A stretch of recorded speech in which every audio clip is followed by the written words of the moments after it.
you? How was the wedding? How was the honeymoon? Now I'm sick of speaking about myself. I want to get to know all of you guys. It's not Tim at first sight.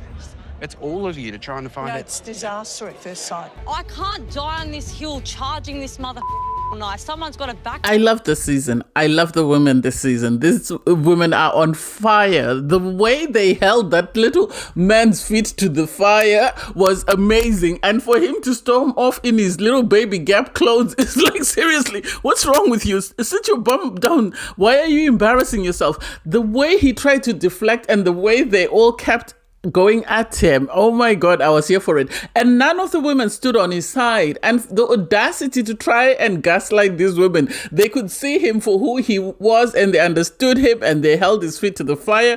And I was here for it. I love Jamie. I'm now a Jamie stan because of the way she went after this man. Tim deserved to really be dressed down. Anyway, hey there. Thanks for stopping by. It's your girl Valerie. Welcome to my channel. If you're new here, don't forget to subscribe, click the like button, turn on the notification bell when I upload new videos, and definitely leave a comment. In this episode, I'll be reviewing Married at First Sight Australia, Season 12, Episode 6. So you have all the couples having an amazing time on their honeymoon. It's the final days of their honeymoon. Awina and Adrian have made up. They're in a good space. Jamie and Dave. Jamie's having an amazing time. She doesn't want to leave the honeymoon. Neither does Dave. The two couples that knew each other before the experiment, I'm still side-eyeing them because one time is a coincidence. 2 times tells me that maybe some people knew each other before the experiment and they decided, I'd rather go in, but I'd rather go in with somebody I know. So they must have coach each other on what to say to make sure that they were matched. That's just the impression. It's just my suspicious mind thinking out loud. Poor Lauren, she's on her own. Her husband never came back. And so we then see, Elliot being a pain in the, where. He's very pompous, isn't he? He thinks too much of himself. Somebody needs to humble him. Because he asks for a meeting with John the expert. And it's like, who are you to think that you can request a meeting and be granted that meeting? So he requests a meeting with John. He's granted the meeting with John. And so they sit down for a conversation. And he says, I'm very disappointed because I didn't get what I asked for. And it's like, seriously, do you think these people are a shopping mall? Even Amazon cannot meet every single demand that you want. At times you get something, it's faulty, it's broken, you have to send it back, or it's the wrong size. So the audacity to think that he can request a wife and get exactly what he asked for, it's just ludicrous. It really is. And he's there sort of saying, well, I wanted someone who is more physically fit. Did you tell them that when you asked? Did you tell them, oh, she looks more like a Kardashian? Yeah, she doesn't look authentic, but still, there's no reason why he should be saying that. And the audacity to think he deserves better than what he got. It's like, buddy, I agree with John. John said to him, in the real world, you haven't been able to find what you wanted. And yet suddenly we should find it for you. You are saying you wanted someone young. You've been messing around with the young girls, but you're still single at 33. Make that make sense? And he was taken aback, I think, because he expected an apology or whatever. I don't even know what he expected. I think he has this sort of arrogant, patronizing, patriarchal way of looking at things. And I think this is why he didn't want to speak to the female experts and he only wanted to speak to John. And I'm happy that John gave him a piece of his mind because that's what he deserved. So all the couples have moved into the apartments. And my question is, why are we moving, Lauren and Katie into apartments when we know that their husbands don't want to be there? Really, why are we moving them there? It doesn't make sense because are the producers just going to milk it and try and force them to stay for as long as they can, or what? Make it make sense? Everybody's ecstatic. They're happy to be there. Obviously, Corinne and Paul and Ree and Jeff know each other prior to entering the experiment. So they are the couples that are in the best of spaces in the sense that they know the person they're with. They're comfortable with the person they're with. They had sort of left their former relationships on a good note. So they are happy just to be there together. And it's like, oh, okay. You have this genius, Tim, saying that he's disappointed that his wife didn't reach out to him and sort of check on him so he doesn't feel like she wants to make it work. And the producers are right to ask him that, so did you reach out to her? And he says, I don't have her number. And it's like, so if you don't have her number, how does she have your number? Why should she be the one who's reaching out to you? You have told her that you don't want anything to do with her. So why should she be reaching out to you? Make that make sense? Why do you always yappa for no apparent reason? You have Jackie, apparently she reduced the trims on, well, the blades or whatever you do on a men's shaver. She reduced them to get to the length she wanted. And so when her husband went to shave himself, he took off way more hair than he expected to. And he thought it was his, clothes being bumped around in the aeroplane, only to find out that she did it. And it's like, why are you so controlling? If he had done the same thing to you, would you be this smug standing there, or would you be, all hell would break loose? Make that make sense? I don't get it, and I don't understand why she wasn't called out, and I don't understand whether it's because he really likes her. That's why he's just decided to just smile and grin and bear with it. Everyone goes for the dinner party. Corinna and Paul are the first couple to arrive.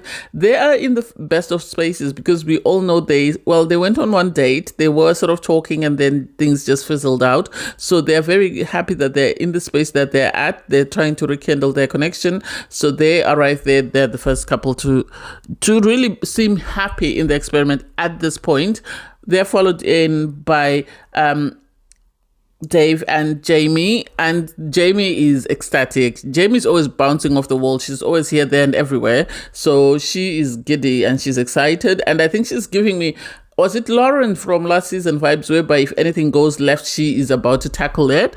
They're followed in by Jackie and Ryan. They're also in a good space. So they're all excited because they're all saying, oh, this is amazing that everybody's doing very well. They're sort of questioning whether there are any couples that are struggling. And just as they say that, poor Katie walks in. She walks in on her own, and you can see that, the girls are not happy. They're really not happy, especially Jamie, because as soon as she sits down, Jamie asks her, what did he do? What did he do?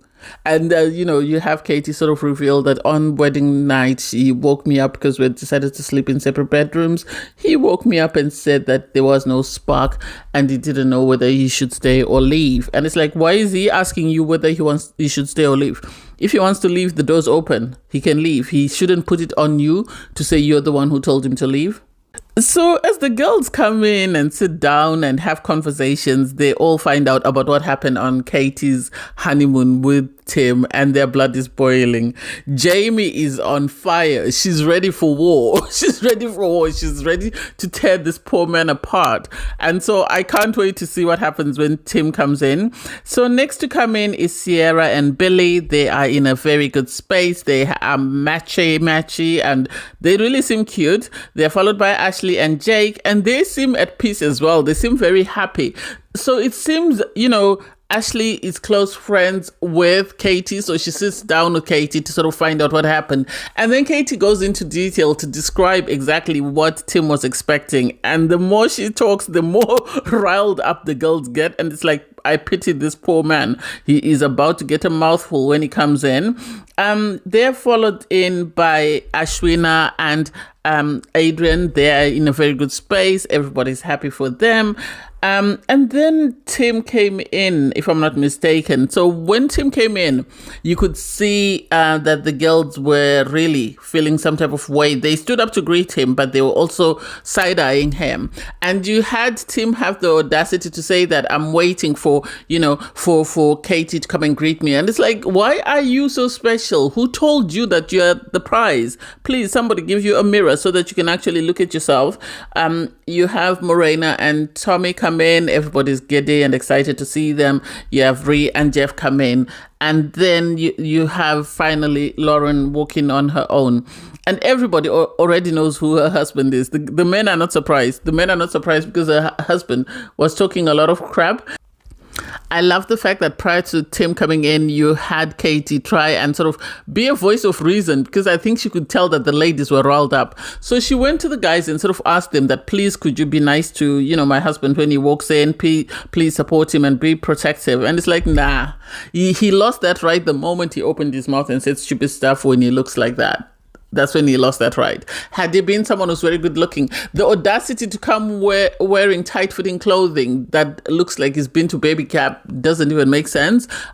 So this man really needs a wake-up call. He really does. Same as Elliot. Elliot and Tim belong to the same WhatsApp group. They really need a wake-up call. You have Jamie suddenly find her way close to, to Tim. And so she's sort of listening to hear what he's saying. And the guys are trying to ask him questions. And he keeps diverting. And she tried to sort of probe him. And the husband was able to sort of nudge her to sort of say, no, this is not the time or the place. So she kept quiet. Billy tried to ask him questions about what happened on the honeymoon, and he sort of was ducking and diving and was saying, oh, I was about to wear my pink coat just like you, so I'm happy that I didn't wear it. And it's like, we're not here to talk about fashion. We're here to talk about marriages. So tell us what happened with your marriage. What went wrong? What went right? Let us know so that we can take it from there. We don't need to discuss my clothing. I wish she had said that to him. So because she was so frustrated, you had, Jamie walk off, and everyone was waiting for Elliot to come. Elliot didn't come in, so the dinner party was called and everybody was invited to go and sit at the table. And at the table, that's where it goes down. Apparently producers, I remember, who was it? Lauren from last season was saying producers are always encouraging drama. So at times people go in, they perform the drama, and then they get to sit back and relax once they've given the producers what they want. So I can't wait to see what's happening at this dinner table, because it's about to go off. This dinner party was on smoke. It really was on smoke. I don't know what's happening to my voice. Please bear with me. They really were on smoke because the ladies were not taking any nonsense. The guys as well were on fire. So they sat down, and Elliot has decided not to show up, which it is what it is. Let him go. This woman deserves peace. Let her go back to apps, and hopefully she'll find her person or someone will DM her.